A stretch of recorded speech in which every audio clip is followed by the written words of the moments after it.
I'm Dan Bornstein. I'm hosting a series of Tech Talks this month on authorization-based access control, currently or possibly formerly known as object capabilities. We have 4 speakers who are associated with HP Labs, and each of them has a different perspective, a different story to tell, a different project to present, or projects to present. With that, we have Alan Karp today. He's the head of the Virus Safe Computing Initiative at HP Labs. And he's going to give us an overview of what his group does and, I guess, talk about a couple of projects. Yep. Okay, first I got to show you this. We just, every 6 to 9 months, the branding office sends out a new standard format for slides. And this is the new HP branded slide format, so I thought that was pretty cool. All right, so, okay, I have to start with a disclosure. HP has a very active security team. We are not part of that team. HP Labs has a very active security team. We are not part of that team. We are sort of just like a skunk works off in the corner working on security. And the reason is we take a very different view of security than most security professionals do. And I'm going to tell you about some of that today, and you're going to hear more about it in the next 3 weeks. That's okay with us. The rest of the world is crazy, and we're the only ones who are sane. And my goal here is to disinfect you of the world's craziness and infect you with ours. So just put that in perspective. In order to demonstrate the value of our way of thinking about security, we decided to do what many people would consider impossible. We decided to make a virus-safe computing environment for Microsoft Windows. You guys can stop laughing now. We have it. It runs. Our beta release is out. Okay? But the operative word is safe. You see, we're not going to detect the virus. We don't block the virus. We don't change the operating system. We don't touch the applications. We just let the virus run, but it doesn't hurt you and you don't spread it to others. And if we succeed in doing that, we'll have made virus writing uninteresting, and that's the way you win this war. Okay? Now, this is a security talk, and so when anybody says security, you have to ask, what do you mean by that? I've come up with 11 meanings of security. There are the 3 A's of security to which I've added access control. There are the things that are normally done with crypto, and then the things related to, can I actually use my machine? In other words, am I safe from denial of service by sledgehammer? Now, no security person, no security project can be expert in all of these, yet every security architecture must cover them all. So when I say security, I'm going to tell you what we mean. We largely focus on access control. You'll see that we touch on some of the other things, but our primary focus is on access control. So here's the outline for the talk. What's the problem? Well, on my computer, on many of your computers, there's this very powerful program. This program can erase files. It can search looking for secrets and sell them to the competition. In extreme cases, it can even reformat your hard drive. Yet, there are employees at my place, and I'm sure there are employees at this place, who use this program at work every day, some of them for hours at a time. Would anybody care to venture a guess for what this very powerful program is? Any guesses? Huh? All of them. Sorry. All of them. All of them, he says. Exactly right. This one can do all of those things. Now, why does Solitaire have the power to reformat your hard drive just because you're running as administrator? I mean, it's a ridiculous authority to give it. Why can it plant a Trojan horse in your startup folder? Well, nobody ever said that Solitaire did, but the fact that it can is the root cause of many of our problems. The reason this happens is because we use identification or role-based access control. You log into your computer and you get your identity, and then every process you start runs with that identity. And that's a good way to keep you from doing something you're not allowed to do, but it doesn't prevent a program acting on your behalf from doing something you're allowed to do that you don't want done. That's what the viruses do, right? They do stuff you're allowed to do that you don't want done. We think a better approach is to enforce the principle of least authority. Give each program only the authority it needs to do the job the user wants done, and then you don't have to worry. And it really recognizes that we give privileges to people, but we can only control access on processes. Now, this approach has been used many times in the past, and it's always failed. Even the NSA gave up on it. The reason is it's viewed as a usability nightmare. You keep getting these pop-up dialog boxes, may I, may I, may I? It's a denial of service attack against the user. So the key insight here comes from Mark Stigler's work on CapDesk, where he noted that when I want to edit a file, typically I'll do something like double-click on the icon for the file. That's an active designation that I have to do no matter what. His key insight was that the system can also use that as an active authorization. And when we do that, we find that almost all the security decisions disappear into the background, the actions you normally take anyway. And you'll see that in the demo. Now, today's approach is, every time there's a new kind of attack, an Excel macro that does something bad, don't use macros, love letter, well, don't use email attachments. Every time there's a new class of attack, we're told not to do something else. So when we get the next class of attacks, I fully expect to see this be the recommendation. Right? I mean, that's what it's going on here. This is feature starvation. There's good reasons why we want to do that stuff. And we think that especially dynamic POLA, where the authorities can change as the user wants to do different things, is far better than feature starvation. It lets you use the features. There will still be some risk, but at least you get to use the features while you limit the risk. Now, the group consists of 5 people. You're going to hear 4 of us during this lecture series. Me, Mark Millar next week, Tyler Close the week after, and Mark Stigler the week after that. And we've worked on, or are working on, a number of different projects. And what I asked everybody on the team to do, including me, is for each of those projects produce 3 slides. And just to make it a little bit harder, no more than 50 words total on all 3. Okay? And sometimes that's straightforward, and sometimes it's a really hard thing. You can ask Tyler how hard that is, because we all sweated a couple of weeks over getting one of his sets of 3 slides. Now, even at that limit, I don't have time to go through all of these. So what I'm going to do now is I'm going to give you a brief summary of each of these projects, and then open it up to the audience and show you the ones you want. And if you don't choose, I will. And about 15 minutes before the end, we'll stop and I'll give you the demo and wrap up. Okay? So let's start at the top. Mark Millar, who you're going to hear next week, has spent the last 6 or 7 years working on the E language. Now, he calls it a language, but it's far more than that. It's a full distributed secure runtime system with some very interesting ways of dealing with concurrency.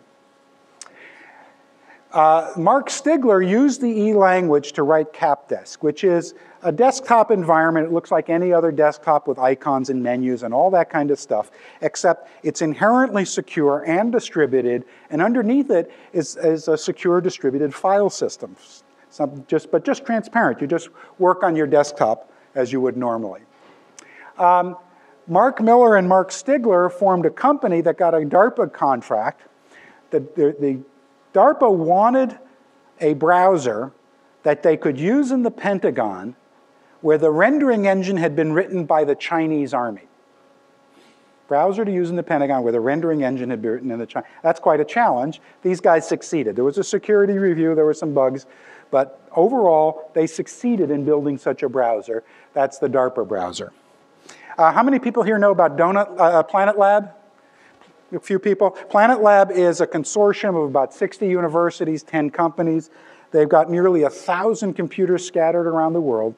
And if you want to do an experiment in large-scale distributed computing, and you're not at Google, you can go ahead and sign up and get a piece of each one of those 1,000 machines. So it looks like you got 1,000 machines to yourself. So for example, Ocean Store is one of the projects being run on PlanetLab. Well, we had a security review of PlanetLab, and they came in and told us about it, and the first thing we noticed was there's a PlanetLab Central. Now, security guys panic anytime they hear central. Central point of failure, central point of vulnerability. So Mark Stigler, Mark Millar, and Terry Stanley, about 2 years ago, a little more than 2 years ago, took a Memorial Day weekend, a 3-day weekend, and they built essentially most of what's the important part of what's in PlanetLab, but without a center. So they call it Donut Lab, which is PlanetLab without a center. And the interesting thing is because they use E, they only needed about 12 pages of code, and that included their test application. So that's an impressive demonstration of what you can do with the E language. A number of years ago, I was involved in an HP product called eSpeak, and that's no longer being offered as a product, but we learned some important lessons. One of them was that you need to consider structural security.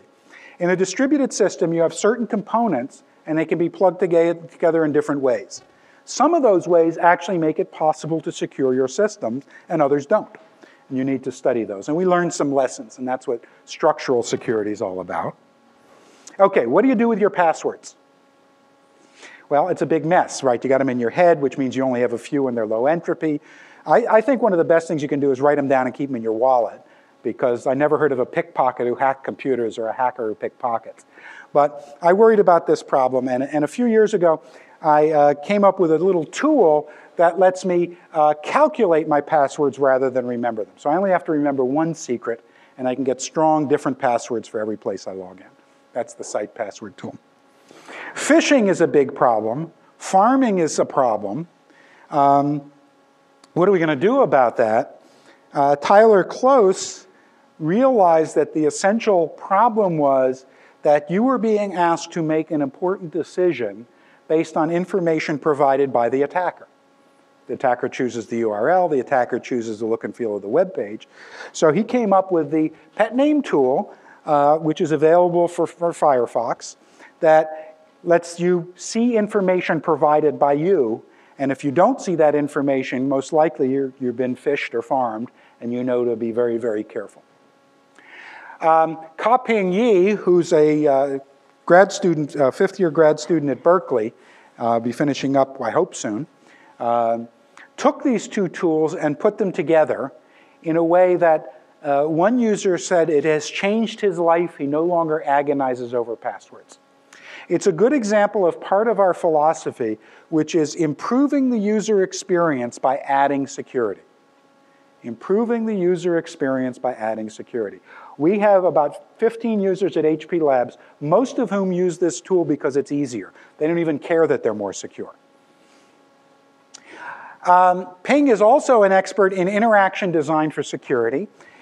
He's written a couple of book chapters on this subject, and he's come up with 10 principles for secure interaction design. Tyler, again, looked at the problem of composing services on the web. Not necessarily web services in the sense of SOAP, but how do you put things together on the web in a reasonable way so that it's manageable and understandable and securable and all that.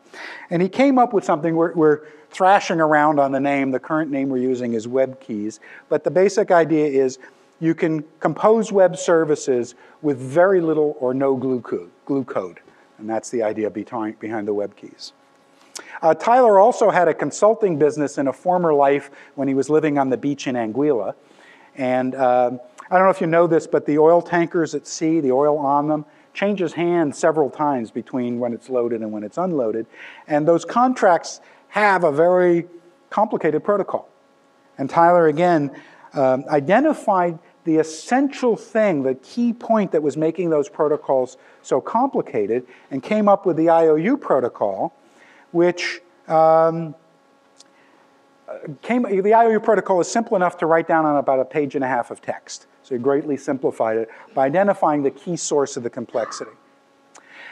And then I've been working with the Navy. The Navy is trying to turn the DoD into a whole bunch of web services. They're using the services-oriented architecture and the web services standards.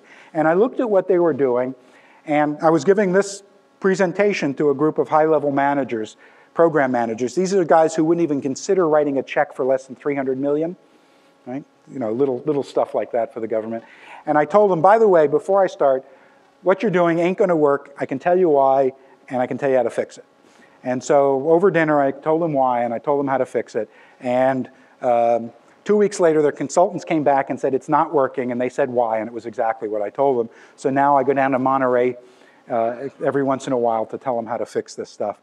And that's what this ABAC is all about. And then the demo, the virus-safe computing environment. So that's the overview of the projects. Anything that you'd like to hear about in particular? Anybody? Otherwise, I get to choose. Go ahead. Yeah. So NSA added code to Linux to sort of do sandboxing. That's called, HP has a product on that called NetTop. And this is for the multi-layer level security. The way it works right now, you've got some private in the Army. Actually, I'm dealing with the Navy, so you got some seaman in the Navy. And he's dealing with highly classified material, somewhat classified material, and confidential material. And he's got 3 machines on his desk on a submarine. Right? You know, they don't got a lot of space on the submarine. And in fact, worse than the machines on the desk are the holes you have to drill in the bulkheads to get the cables through. That turns out that's a bigger problem for the Navy. They got very limited space there. So the NSA developed this infrastructure based on virtual machines, VMware, where you can have one machine and run 3 separate compartments. NSA has certified the code that they can't crosstalk. That's what NetTop is. ABAC is something different. It's a completely different way of thinking about how to do security. So since you're my host, I'm going to take his question first, and I'll explain to you a little bit about that. Besides, this is the work I'm doing, and I'd rather talk about my stuff than theirs. So, but I'll get to it. All right.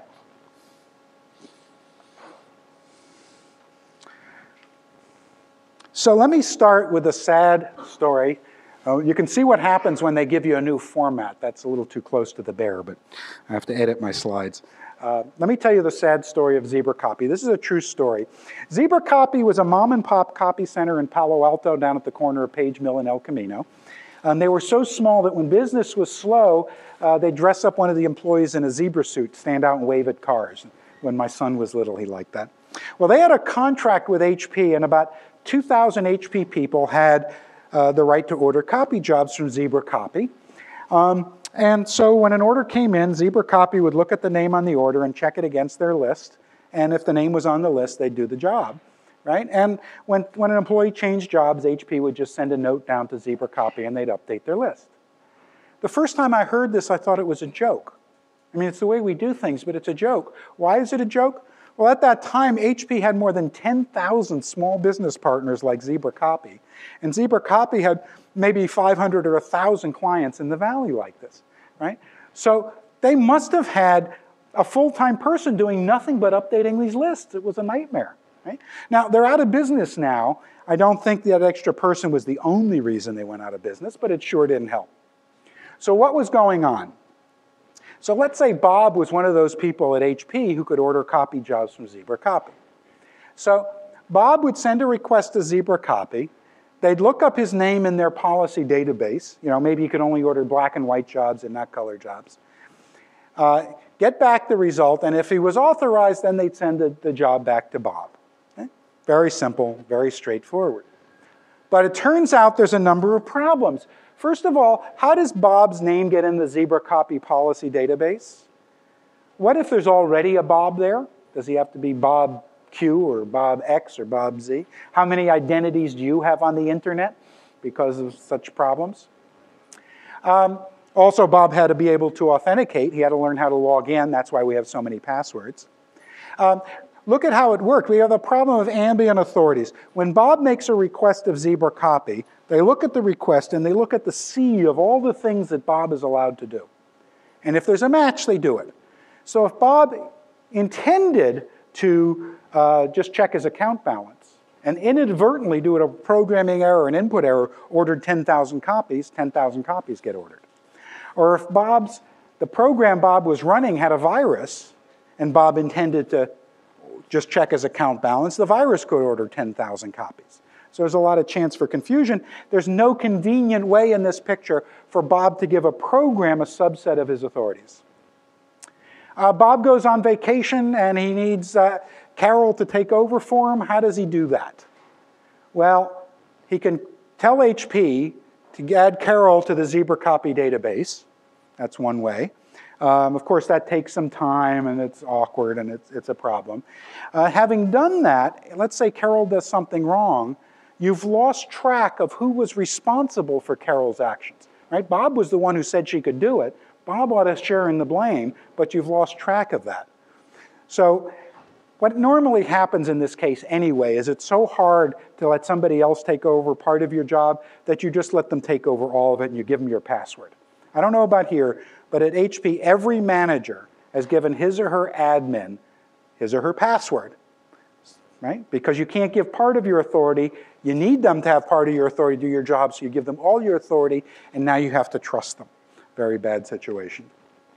Bob gets back from vacation. How's he going to do the revocation? Well, he tells HP he's back to revoke Carol. HP sends Zebra copy a message, says remove Carol from the database, but what if Carol was already in the database for another reason? Oops. How do you keep track of all this stuff? And finally, there's a very important vulnerability that is widely overlooked, which is the confused deputy. Let's say that Bob doesn't make the request directly, but HP does. It's quite likely that HP can do more things than Bob is allowed to do. So what if Bob asks HP to do something that HP is allowed to do, but Bob isn't? HP might do it, right? So how do you prevent that? Well, HP has to check Bob's authorities before it acts as his deputy. But that means every service that acts on behalf of somebody else has to build its own access control mechanisms. And that's just not a recipe for success. So here's what we propose. Authorization-based access control. Now, it's not much of a change. I've just moved 2 lines on the architecture diagram. What's going to happen is when HP signs the contract with Zebra Copy, Zebra Copy is going to give HP a bunch of authorizations, independent authorizations, one for each action covered by the contract. HP is going to put them in its policy database. When Bob logs in, and he only has to log into HP, he will get back a bundle of authorizations, all the things he's allowed to do, within HP, with Zebra Copy, with other business partners, just a big bundle of them. And now when Bob wants to order copies from Zebra Copy, he'll give that running program the exact authorization it needs to do the job he wants done. That's POLA, Principle of Least Authority. Has a number of advantages. Remember, there was no trust relationship between Bob and Zebra Copy. It was Zebra Copy to HP, HP to Bob. And this makes that explicit. And making trust relationships explicit is always a good thing. I'll get to delegation, but revocation is manageable. If Bob has delegated one of his authorities, he can just revoke it whenever he gets back from vacation. It's a very simple thing, very easy to do. You'll notice that Zebra Copy is now out of the business of managing HP employees. So we've taken this n times m problem and reduced it to an n plus m problem. That's another big win. And furthermore, it has privacy implications because now nobody else has to know when HP has a reorg or when somebody changes jobs or gets fired or whatever. This is pretty important when you're talking to the military in particular. Oh, isn't that nice? Okay. Should we run my backup now? Maybe not. Oops. It's easier to upgrade the system. If Zebra Copy has a certain format for the authorizations, right? Zebra Copy is the only one who looks at what they mean. So if Zebra Copy wants to add a field to the authorizations or change the names of the authorizations, they're the only ones who look at it. As far as HP is concerned, it's just an opaque bag of bits that they know what rights it grants, but they don't have to know how those rights are expressed. So if Zebra Copy wants to do an upgrade, they just do an upgrade. Yeah? So you said revocation is manageable. Let's say Bob is delegated to Carol. Carol can now do replay attacks. So if Bob is delegated to Carol, Carol can now do replay attacks, and it depends on the technology you use. And I am not saying anything about the technology you use. The whole point here is to get you to stop asking, who are you, and start asking, is this request authorized? Everything gets simpler when you do that. Okay? And finally, distributed policy management is viewed as a very hard problem. I actually think with explicit authorizations, with authorization-based access control, distributed policy management is quite straightforward because it just follows the way we do things anyway. HP signs the contract with Zebra Copy, gets a bundle of authorizations. Bob manages the graphics arts department, so they give him the authorizations. He delegates them to his people. They delegate them to their people. It's just the way we've managed companies for hundreds of years, and it just works. And we don't need a whole lot of infrastructure to make it work. So that's the story on authorization-based access control. In fact, I was just at the TIPI workshop at Stanford, and there it was, how do you prevent all these authorization attacks against our authorization systems? And the question is, why are we asking people to authenticate so many times? That's opening you up to phishing. Look, when you set up a new account at a bank, you get a URL that you can bookmark, right? Well, why does that URL take you to a form where you put in a user ID and password? Why doesn't that URL just take you directly into your account? And the URL is just a big secret, like a big random number. It's a moral equivalent of a password, but you don't have to remember it. It's just a web link, right? So why don't? So yes, we can go to all kinds. We consider that, and we understand how to deal with that. There are ways to deal with that. For example, the bookmark can be encrypted in the browser, and you can use a SOX proxy to do the decryption to send it to the bank. Right? There are ways to deal with these things. But the point is, I can do keyboard sniffing, I can do phishing, I can do all kinds of things if the bank link takes me to a login page. The number of attacks and the way of implementing them is much harder if I just have a bookmark. And by the way, it's easier on the user. So, and it can be made more secure. So let me just go back. Okay, what else? Site password, okay.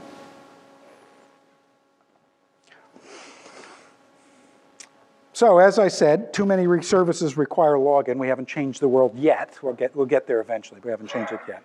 So either you have one or a small number of passwords, or you have a different password for each site. If you have a different, I just counted, I have 55 places I log in. I'm not going to remember 55 different strong passwords. So I mentioned the piece of paper in your wallet. There are these password managers. Firefox has one built in and you can buy these things that keep them encrypted on your machine. But then how do you get your password when you're not on your machine? So what are you going to do? So I just wrote this little tool. You have one password, one strong password you have to remember. It's subject to a dictionary attack, so it needs to be a strong password. You have an easy-to-remember name for the website, and they just get hashed together to produce a password that you can cut and paste into the field. Okay? We have a version. You can get it off the HP Labs download site.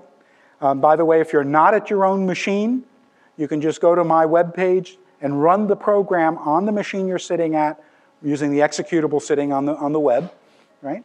And so you can get your passwords wherever you are. We've actually identified a number of other uses. For example, role-based access control, right? We can use the name and the role as part of it to put them together in different ways. We've actually used it for symmetric key management. When Mark Stigler first joined HP, he actually lives in Arizona, comes in every second week. And he couldn't get through the VPN tunnel. It turns out his ISP had some port closed. And so we just set up a symmetric key with a shared secret that we shared when he was visiting one time. And then we were able to change the key by just updating the one field with the month, which could be in the clear. Or we could just tell each other openly about the second part. With a slight change on the server side, it can be used to generate one-time passwords. And one of the things left out of the wireless equivalent protocol was key management. And this tool can actually be used for web key management. Yeah? So is there a simple way to change your master password without changing all of them? No, but there's a simple way to change one password without changing them all, which is just change the name. So Schwab makes me change my password every year. So just a couple months ago, I switched the site name, this thing, from being Schwab 2005 to being Schwab 2006. That can be public information. So I actually have all my site names and user IDs actually on my public website There's no link to it, so I know where it is and you don't, ha ha ha. But if somebody got that, it would give them very little security information. Except for Schwab, where my user ID is my social security number. So that's not listed, but in general, it's just there. So, yeah.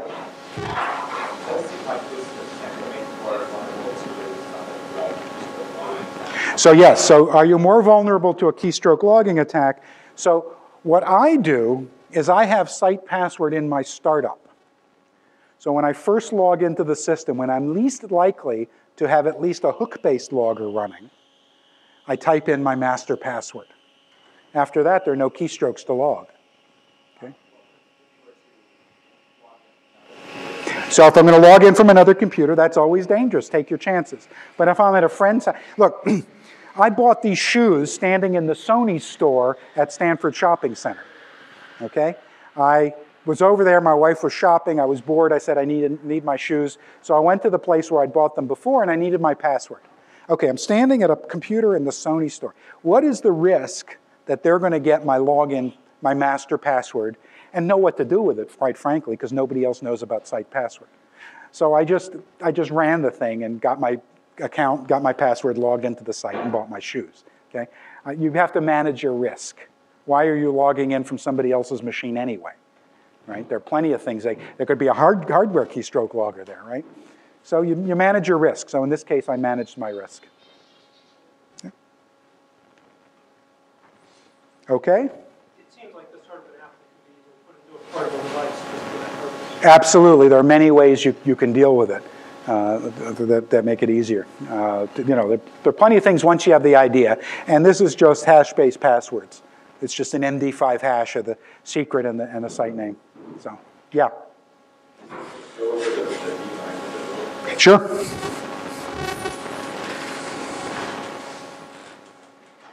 You're going to hear more about this next week, right, Markham? Yeah. Okay. Well, I wasn't about time to just focus so much Yeah. on language as the general concept. Right. Proper language is good. Yeah. So we've wanted to have electronic cash for a long time, right? But we don't have it yet. So it must be very hard to do. I mean, there's a lot of money to be made if we could have electronic cash. I'm not talking about micropayments, but just electronic cash. So this is the problem. You can see, again, the problem with the new style on the slides. I got to go back and double check them. So this was the problem that I think Markham started out to solve, which is why he got into this racket. No? Maybe, sort of. At any rate. So it must be very complicated. So here's the situation. We have Alice and Bob that have accounts at the same bank. Alice wants to pay Bob $10. I'm going to show you the E code she needs to do that. So the first thing Alice is going to do is make a purse. And there she's got the handle to an empty purse. And then she's going to she's going to deposit $10 into her purse. And you see it gets removed from the bank. Then she's going to hand the purse to Bob. Now Bob has the handle to the purse, and then Bob is going to deposit the money into his account. Now, you would think this would have to be very complicated with all the things that could go wrong. Money could appear, money could disappear, Alice could cheat the bank could cheat Bob. I mean, there are all kinds of things that could go on. But here is the totality of the E code you need to do that. Even when Alice and Bob in the bank are on 3 different computers talking over the open internet. Very simple, because the proper way of thinking about security was built into the language at the very beginning. What about the bank? That must be a real mess, right? If it's so simple for the clients, the bank must be a real mess. Here is the total code you need for that transaction. Now, it's not really a bank. There's no auditing, no SOX compliance, all that other stuff. But it's all the stuff you need to make that bank work without any chance of money disappearing or the bank being cheated in any way. Okay? And it fits on one slide, not a page of code, but one slide. Again, that's because Mark Millar thought about all the implications of the security actions that he was taking. Basically, this is ABAC at the level of the individual object. Okay? Now, if you think that you need to learn a new language and learn a new runtime system in order to make this work, you don't. It turns out that what E is doing is just good object-oriented code design. throw away all the things that break the object-oriented model, and you'll almost be there. And so, in fact, there's a project called Joe-E at Berkeley that's providing a filter to verify that you're using the proper subset of the Java language. But since it's a subset, any Joe-E program will run as a Java program. It's just a subset. And the verifier they're writing makes sure that you don't use any of the bad stuff that you shouldn't have been using anyway. Okay? So you can actually use Java to get this level of security. Now it's a bit more verbose, and you can see there's some funky library calls. So you can use E for the simpler. It's hard for me to say this without choking, the simpler syntax. But in this case it is. Yeah, we have syntax arguments all the time. Yes? What happens to the first when an exception is thrown? What happens to the purse when an exception is thrown? We haven't shown that here. Let's see. What exception would be thrown here? Yeah, well, just tell me quickly, and I'll... Okay. So... and I'll repeat it. The crucial method is the deposit method. That's the one that transfers money. And the critical issue is that if the two purses are purses from different currencies, or if one is not a legitimate purse, or there's insufficient funds, any of those things will cause an exception to be thrown before money is transferred at all. Once you've gotten past all of those checks, now you're in code for which there's no opportunity for exception. So, the only thing left is the decrement and the increment. So let me repeat that. For this simple example of one bank where there's only one currency, if the purse is a legitimate purse, there are no exceptions that can be thrown once you get to that point. Okay? But if there are, then the exception code would deal with putting the money back in the accounts. So for example, if Bob did some operation against the purse that was invalid, well, Bob would get an exception, but the purse would still be there. Okay? But there are no exceptions. This is why it's very careful to use things like branding and the methods that the arithmetic in E is always using non-overflowing arithmetic. So the number of exceptions, and in this case, there are no exceptions that can be generated. But if there's an incompatibility in the purses, you put in dollars and I try to pull out euros, then the exception will be thrown, but nothing bad happens to the purse. If the bank crashes, E is replayable from previous state. So the key thing is that synchronization-wise, the only states made persistent are the states. There's an implicit transactional model here. The only states made persistent are the states between transactions. So if you crash and you come back from your last persistent state, you're always in a consistent. Right. It's inherently transactional in that sense. So okay. I'll be talking somewhat more about E in my talk. Okay. So let me go to the demo. Okay. Now. HP Labs has lots of various projects. One of them is the nanocomputing. Have you heard about this? Where they're making individual circuit elements out of molecules, one molecule thick, switching and transistors and all that. They built the densest memory by a factor of 30, right? It's I've forgotten how many gigabytes per cubic millimeter or square millimeter or whatever it is. But and they got 64 kilobytes of it. But at any rate, one of the things you may not have heard about is their work on a molecule called thiotemeline. Thiotemeline is a molecule made up of 4 carbon atoms. It was discovered in the early 60s by Isaac Asimov. And what it is 4 carbon atoms in a tetrahedron, and it's been rotated in 4 space so that one of the carbon atoms is 1.3 seconds in the future. And our guys have figured out how to chain these things together, sort of like a carbon nanotube, so they can see an arbitrary distance in the future. Okay? And they built a spreadsheet that will calculate, not predict, but calculate the value of my stock portfolio 10 years from today. Now, okay, good. Sometimes I give this talk to rooms full of executives and nobody laughs, and I get really worried about my stock portfolio. Okay. At any rate, they're physicists and chemists, and they don't know much about computer security, so they get a lot of viruses. So what am I going to do? So let me run this spreadsheet for you. We, oops, get set up here. We call this spreadsheet killer.xls because it's the killer app, right? This is the ultimate killer app. So the first thing I want to do is I want to open it the way I would open it on the way you would open it on your machine today. Okay? And the first thing you get, of course, is a stupid dialog box. Dialog boxes need some translation. This one is saying, do you want to get your work done and risk your whole machine or not? And really, that's all that it's saying. And we say, of course, I want to risk my whole machine.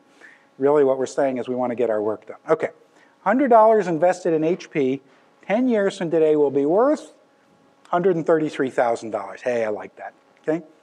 We don't know the rate of inflation. It might not buy a double tall latte, but and by then Google will be charging for lattes. Don't worry.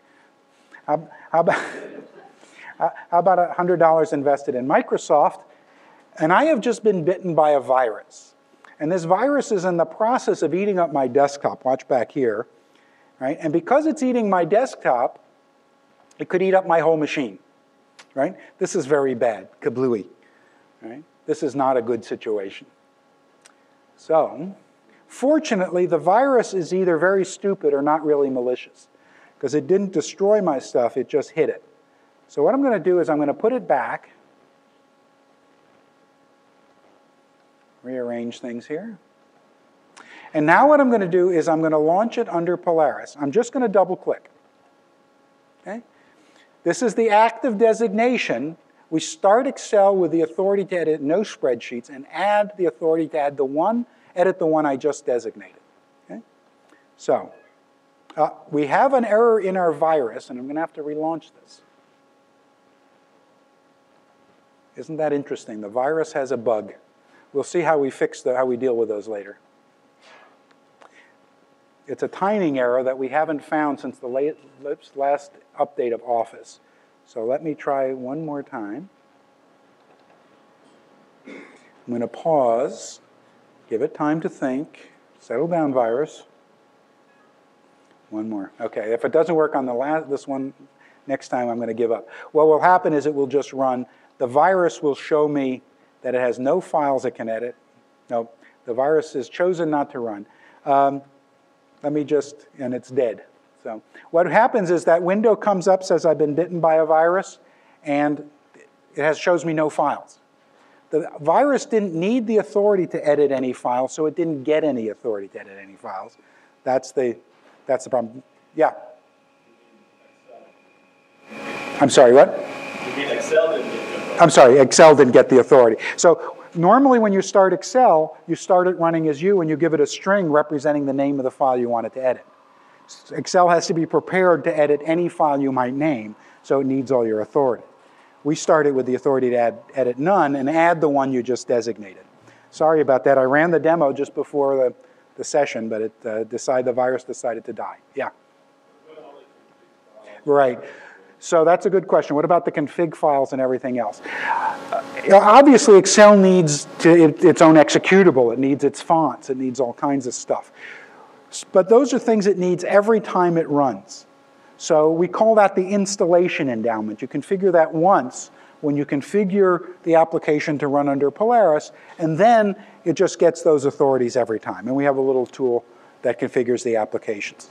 For most applications, it's very straightforward. We haven't run into any that it's more than one or two exceptions. Yeah? So is it possible to transition authority to Excel? Yeah. I'll show you that. Since you asked, we'll give it one more chance. No, it's not going to do it. OK. But if I want to open another file, now watch closely what happens when I do this. I'm going to click the File Open dialog box.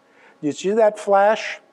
That was the file dialog box that was running with the permissions of Excel. We watch for that file dialog box, hide it, and present one that's running with my permissions.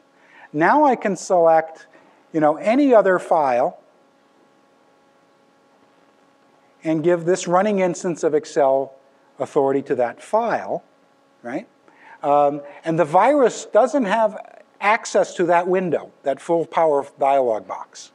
Only user does. So what we're finding are acts of designation that are available to the person, but not the virus. And as soon as we have that, we can implement the function. So we have a little service running in the background that's watching for that dialog box. Yeah? So although in that particular case, matter. The file dialog box didn't appear to be decorated. Right? Yes, it was. It was very most. You notice how this one is decorated with the angle brackets Excel. So I know that that's running in what we call a pet because I've given it a pet name. You see, this says open for Excel. It's not just open, which is better than the standard file dialog box. It actually tells me which application, which running pet is asking for this file. Are you going to do anything more than that? Because for the average user, they're not going to. The average user probably won't get in trouble, but usability is more important than small increments in security. There's an additional point I'd like to make Yeah. there. Which is, let's say that the application opens its own dialog box that we don't intercept.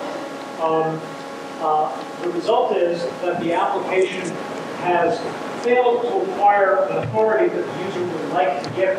So this thing fails safe in the absence. So let me repeat this for the people who are remote. If the virus opened the file dialog box, it only has access to the one that's running in the confined space. So the user might not, if the one we just showed was hidden or didn't show up, the user wouldn't be able to grant the authority, but that fails safe. So, but that's not your question, yeah. Right. Well, in this case, we do this for file dialog boxes, okay? And we do label it. We do the best you can. I don't know what we can do. Maybe we could have a sledgehammer that says no, no, no. But how do we know if it was, viruses can inject keystrokes. So how do we know if it was the user who clicked or the virus? Only the user knows. So if a file dialog box pops up surprisingly, maybe you shouldn't open a file. But you probably don't know which file you want to open anyway, so maybe you won't. That's the best we can do. Yeah? What about access to non-file? What about access to non-file things? So one of the things we would like to do is prevent certain applications from getting access to the internet. Our original plan was to just use the firewall to do that. Unfortunately, every firewall we've looked at has rules for preventing network access by application, but not by user account. And that's too bad, right? Because we'd like the main user account to have full access to everything the user wants and limit the pets as needed, and we haven't figured out how to do that yet. So we have several proposals, including our own SOX proxy running on the machine and blah, blah, blah. We haven't done that so far for the beta. Let me go on and show you, I have a couple more short demos. Okay? One of the main sources of spyware is the browser, right? So here is a website that will make my disk shine like new. Now I'd like to have a shiny new disk, so I'm going to go to this website. And of course you get a crazy dialog box. This one is saying, do you want a shiny new disk or not? Because that's what you asked for, and of course you say yes. And now I have a shiny new disk. Of course, I've got spyware all over my machine. In this case, it's just on my desktop. That's because the browser is running with all of my authority. Now, Windows Vista is going to provide some protection from that, but not enough. How about if I go to that same website in the browser running under Polaris? First thing is I don't care about the dialog box. I can just let it go, so I don't have to be bothered by that. And of course, there's no trash on my desktop. This is actually the virus on the previous run failing. The virus on this run failing. That's good. It's good that the virus failed. Some of them fail quietly. A third source of trouble is email attachments. Right now, most corporations are filtering most kinds of email attachments. And yet here I have this very important email. It's the crucial Windows virus update, right? It's very important that my viruses be up to date. Wouldn't want an out-of-date virus. Well, we've seen the problems with out-of-date viruses, right? They don't run. You're not allowed to send an executable through the firewall, so what do? Well, you put it in a zip file, right? In fact, the instructions on the HP website tell you to do that. Talk about shooting yourself in the head. So I go to launch the virus, I get a stupid dialog box. I go launch the virus, I get another stupid dialog box. These things are like teaching a pig to sing. The pig isn't going to, it's going to waste your time and just going to irritate the pig, right? And at the end of the day, the virus is run and all my friends and neighbors have been infected. Now, we couldn't get our mitts in to grab the double-click launch here, So what we did is we added a button. We teach our users to launch attachments with this button. And this is going to run them under Polaris, so no stupid dialog box. And when the virus runs, it doesn't have the authority to do anything bad. And we've set up that account to have one entry in the context list, which is the local sysadmin. So your whole environment becomes a honeypot. Okay? So those are the Polaris demos. Sorry, the spreadsheet didn't work. Yeah. I think that still gets to the point where someone knowing that this virus detection system is in place will just offer a message that says, you can't get this great feature because you're running on...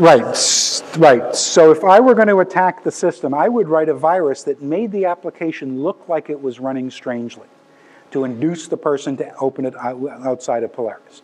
And the only thing we can do is make sure that nothing will happen strangely while you're inside Polaris. When people get confidence in it, what we tell them to do is, if it's acting strangely, is open up some other file that does something similar outside Polaris and see if it still acts strangely. And then you know it's something in the file and maybe you should be suspicious. That's the best we can do. But yes, that's exactly the attack I would mount, and that would succeed some of the time. But there are some people who answer Nigerian letters, and there's nothing we can do about that, right? So we do the best we can.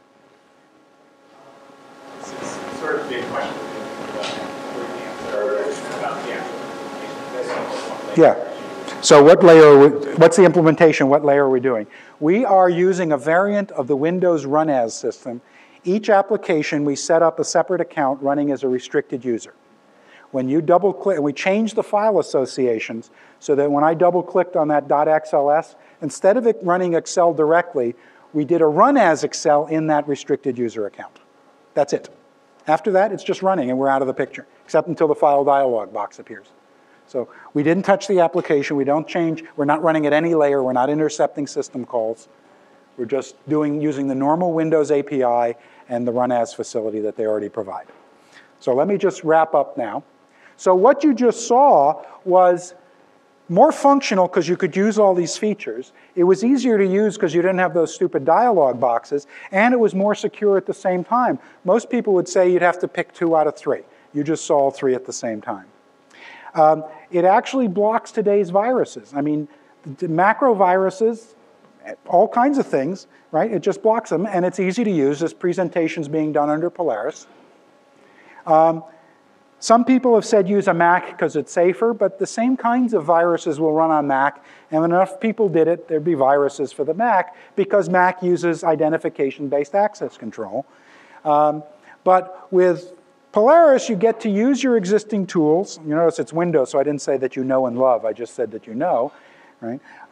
But you get to use them, and you're safe from these a whole class of attacks. Somebody would have to come up with a new class of attacks. Now, we don't protect against attacks against the kernel.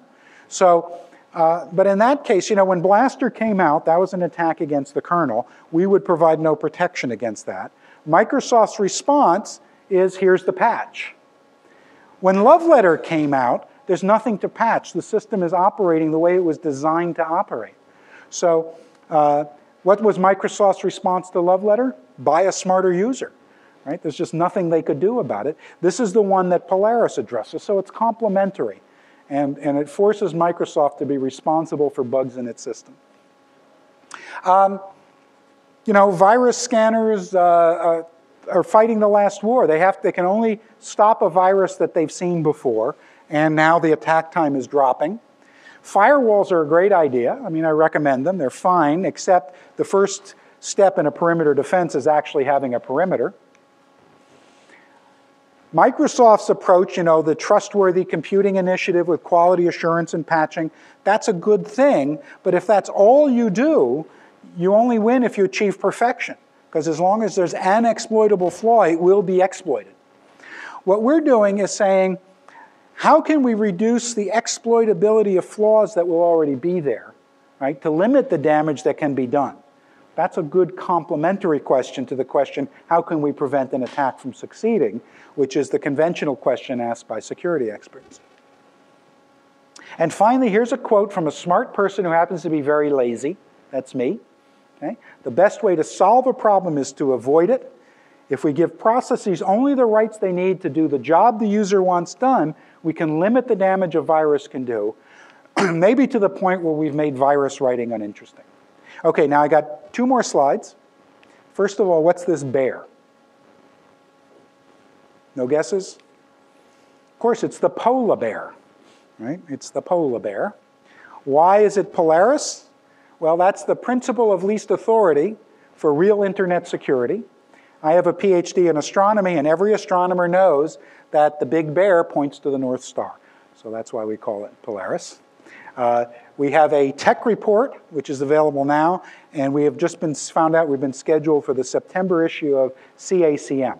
So if you want to read more about it, you can read the tech report or wait for your CACM to come out. So that's the end of the first of our 4 presentations.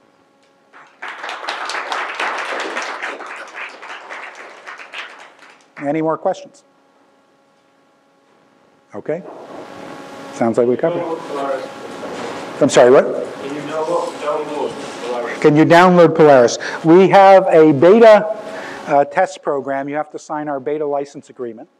You notice we didn't sign your non-disclosure agreement. Maybe you can't sign our beta license agreement. We're actually, a week ago, let's say a week ago, 2 weeks ago tomorrow, we will have distributed our beta to our original test set. We're trying to get the bugs out of that. Within the month, we'll be looking to expand the beta program. Send me email if you're interested, and I'll send you a copy of the license agreement for your lawyers to look at. So that's the big barrier, it seems. But when you're sometimes these macros do useful things that are going to get prevented. I wonder how is the user supposed to allow? Sometimes these macros are going to do useful things that will be prevented. Actually, this won't prevent them, because you're going to let you run the macros in Polaris. If it fails, it probably should have, because it's trying to use authorities that the user didn't grant it. How do you grant it? How do you grant it? Well, mostly it's through the file system. So if the macro needs to use a file, it's going to have to ask the user what file, right? And if it asks the user what file, that'll be a file dialog box, and then the user can grant the authority and the virus can't. That's the primary step. Sometimes there'll be other dialog boxes that are non-standard, and we have a workaround for that, but it's just a workaround. That's the advantage of doing the beta, not the product. Yeah? So could you summarize very quickly when you said about mapping concepts from E into Java, what is the unsafe subset of Java? Primarily, it's avoid using mutable static state. So if there's any global state, it must be immutable. Now, when I was learning object-oriented programming, I got myself into a lot of trouble. And I identified the source of the trouble, just for me, personally, for my own use. And the main thing I was getting in trouble was I was using mutable static state. And I realized that that was violating the object model. And so just good object-oriented design seems to be 90% of the way. Okay? Thank you. I think our time's up anyway.